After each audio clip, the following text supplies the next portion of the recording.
Hey friends, I'm Lisa Childs from triedtestedandtrue.com. Today I'm going to be sharing with you 52 Instant Pot do's and don'ts. The last one might be a little controversial, so let's see what you think.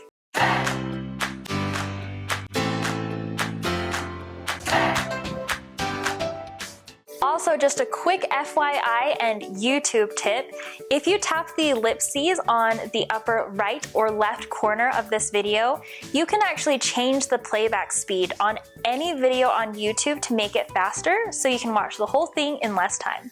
Alright, let's get right to it. The first thing that you should do when you get your Instant Pot is actually take it out of the box. Don't just let it sit in your pantry or on the floor or in your garage. Actually take it out, put it on your counter, because then the chances of you actually using it go up a little bit more and it won't sit in the box for months and months. Don't get freaked out by it. It is not scary. It's not going to explode on you. It's actually really easy. Just watch my Instant Pot 101 series and it will take you all the way through from beginner to expert. Do read the owner's manual. I know that we love to just throw those things out because, I mean, come on, they're boring. But this one actually does help a lot. At least skim through it, look through the beginner's guide, just so you can familiarize yourself with it, because every single model might be slightly different, especially if you have a different model than mine. Sometimes things might look a little bit different and the buttons might be different, so definitely do read the owner's manual. The first thing that you should cook in your Instant Pot is something simple. Do something easy like hard-boiled eggs, mashed potatoes, baked potatoes, broccoli, something really simple that you can't mess up. Don't buy an Instant Pot Luxe. Trust me, just don't do it. Do watch my video on which Instant Pot to buy if you're still undecided or if you don't have an Instant Pot yet. When you do first buy your Instant Pot, don't go out and buy a whole bunch of accessories. Instead, watch my video on which Instant Pot accessories to buy and avoid, or check out the blog post. Don't freak out if it takes a long time for your Instant Pot to come to pressure. I know it can be a little unnerving, like, is it actually doing it? Is it actually cooking? Don't worry about it, but do use warm water or liquid to help your Instant Pot come to pressure faster. Don't expect the Instant Pot to cook something instantly. It definitely cuts the time of most things, but it's not like a microwave where you pop something in and it's done super quick. Do take off your cord off of your 3 or 6 quart Instant Pot model, just like that, to make it easier to store. Don't keep the lid on your Instant Pot while you store it.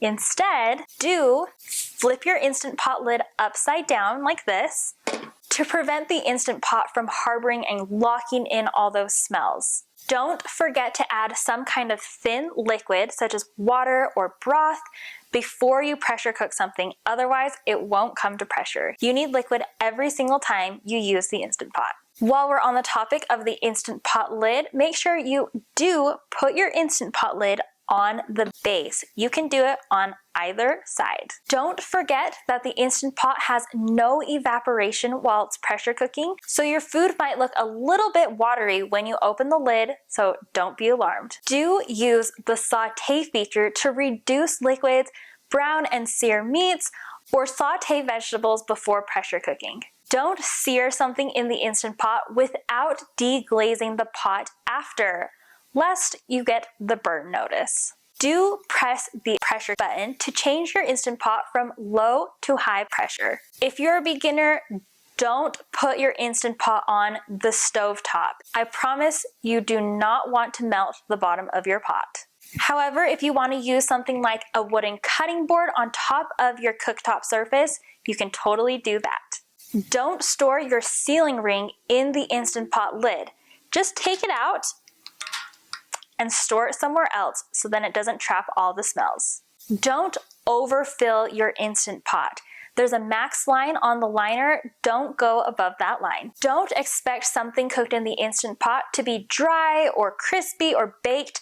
The Instant Pot cooks with pressure using steam, so nothing you make in the Instant Pot is going to come out looking crispy or baked. Do use your Instant Pot in creative ways, like using it as a double boiler to make confections, chocolates, treats, and other desserts. Don't put your face or hands over the ceiling vent when you're releasing the pressure or you will get burned. Do press the plus and minus buttons to go all the way from 0 minutes for delicate foods up to 240 minutes or even more on certain models. Do remember that the Instant Pot will start counting down from the time that you set when it starts pressure cooking. But don't forget that the Instant Pot will start counting up when you're using the yogurt setting.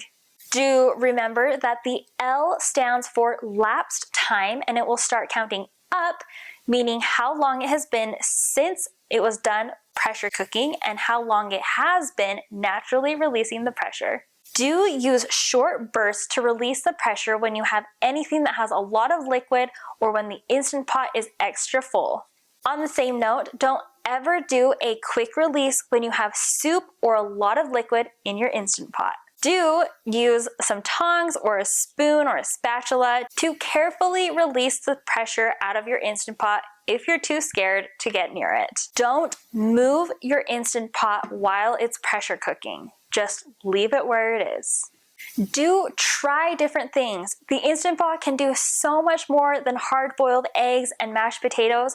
Try something new, look up a different recipe. I've got tons of them on my website, but just find something that sounds good to you and try something new. Do use the yogurt setting on your Instant Pot to proof bread dough in half the time. Make sure it's on low yogurt. Don't touch the lid while you're pressure cooking something. It is really hot. Do use the saute feature to cook just about anything you want in the Instant Pot. The great thing is you can take this camping and it can be like a skillet. You don't have to pressure cook something since it has that built-in saute feature. Don't forget to turn the knob from venting to sealing every single time you pressure cook something. Do use the keep warm setting to keep foods warm at a potluck or while you're waiting for a party or for dinner for hours. Don't leave food in the Instant Pot all day on the timer.